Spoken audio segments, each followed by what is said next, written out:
Қазақстан мұсылмандары діни басқармасы, тарихшы ғалымдар және жоғары оқу орындарының ұстаздары жастарға тәрбие беру ісінде күш біріктіреді.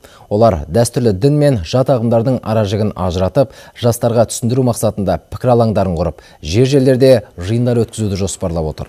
Мақсаттары азаматтардың сенімін терроризм мен экстремизмнің құралына айналдырып отырған діни ағымдардың жолын кесу. Айта кетейік, 2016 жыл дін қызметкерлері үшін дін және тарихи тағылым жылы деп жарияланған болатын. Бұл игі бастаманың аясында жастарда еліміздің мәдени, рухани құндылықтарын құрметтеуге үндейтін бірнеше кітап жарыққа шықты.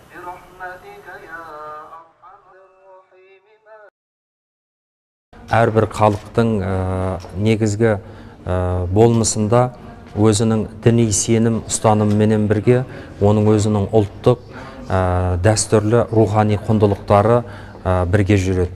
Осы екі ұстанымды берік ұстана отырып біз қолдансақ, осы біздің Қазақстандағы бүгінгі таңдарда орын алып отырған діни алауыздық, яки болмаса дін атын жамылған әртүрлі ағымдар мәселесіне тойтарыс беруге де болатын, бірден бір қарсы тұратын құрал иммунитет деп айтуға болады.